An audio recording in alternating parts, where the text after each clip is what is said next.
The Man Who Turned the Dead into Dolls, true crime story of Anatoly Moskvin. In November of 2011, police officers in Nizhny Novgorod entered a small apartment while investigating a series of disturbed graves. At first glance, nothing seemed too unusual. The apartment looked cluttered but fairly ordinary. However, as officers moved deeper inside, they noticed something unsettling. Throughout the apartment were dozens of dolls. Some were sitting on couches, others were placed on chairs or shelves.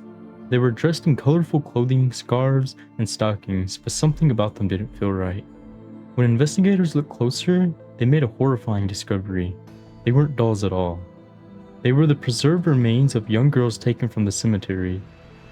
And the man who lived there wasn't a criminal mastermind or a serial killer. He was a quiet, highly educated historian named Anatoly Moskvin. What police uncovered inside the apartment would soon become one of the most disturbing and bizarre cases in modern Russian history. Moskvin was born in 1966 in Russia. From a young age, he was known for being extremely intelligent. He studied linguistics and history and was described as a gifted academic. Moskvin reportedly spoke multiple languages and worked as a historian and writer. He published research on local history and folklore, particularly burial traditions and cemeteries. To many people who knew him, Moskvin seemed eccentric but harmless. He lived with his parents and spent much of his time researching and writing. One of his biggest interests would eventually lead investigators to uncover his secret.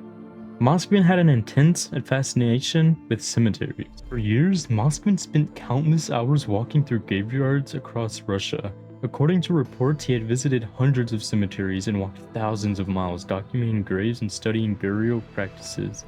He treated it like serious academic research. He photographed graves, recorded inscriptions, and wrote detailed notes about burial traditions. But over time, the fascination slowly turned into something much darker. Investigators later learned that Moskvin had secretly been digging up graves. His target were usually the graves of young girls. He would carefully remove the bodies and transport them back to his apartment without being noticed for years. The activity went completely undetected. Authorities in the Russia region had been dealing with reports of disturbed graves for quite some time. Families visiting cemeteries would occasionally find that burial sites had been tampered with. At first, these incidents were confusing. Some people believed it might be vandalism or ritual activity, but investigators eventually realized that there was a pattern. Someone had been opening graves very carefully, and whoever it was had knowledge of cemeteries and burial practices. Eventually, police began to suspect Moskvin because of his known obsession with graveyards and his frequent visits to cemeteries in the area. That suspicion led them to search his apartment, and what they found inside shocked everyone. Inside Moskvin's home, investigators found dozens of small figures that appeared to be dolls, each one dressed in clothing, wigs, or scarves.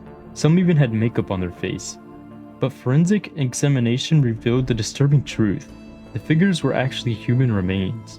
Investigators later determined that Moskvin had exhumed the bodies of dozens of girls from the cemeteries. He then preserved them and arranged them inside of his home. Neighbors who visited the apartment reportedly believed that they were simply handmade dolls. No one realized what they really were. The discovery quickly made headlines across Russia and around the world. Moskvin gave a series of strange explanations. He reportedly claimed he felt lonely and wanted companionship. According to investigators, he believed he was somehow caring for the girls. Some reports suggested he believed they could one day be brought back to life through science or ritual. He treated the preserved remains almost like children, dressing them up and placing them around his home. Psychological experts later evaluated him and concluded that he suffered from serious mental issues. The court ruled that Anatoly Moskvin was not mentally fit to stand trial. Instead of being sent to prison, he was ordered to undergo treatment in a psychiatric hospital. The case raised major questions about mental health, criminal responsibility, and how such an unusual crime could go unnoticed for so many years. Authorities also worked to identify the graves that had been disturbed so the victims could properly be reburied. Years later, the case of Anatoly Moskvin remains one of the most disturbing grave robbing stories ever recorded. What makes the story so unsettling isn't just the crime itself, it's the fact that the person responsible was not hiding in the shadows. He was an educated historian who lived quietly with his family and wrote academic articles. To the outside world, he seemed completely ordinary. but behind the door of his apartment was a secret that shocked investigators. True crime stories often involve violence or mystery, but sometimes the most disturbing cases are the ones that reveal how strange human behavior can become when obsession and isolation take hold. The story of Anatoly Moskvin is one that investigators and the public will likely never forget. That was the story of Anatoly Moskvin. If you enjoyed the video, hit the like button and subscribe for more.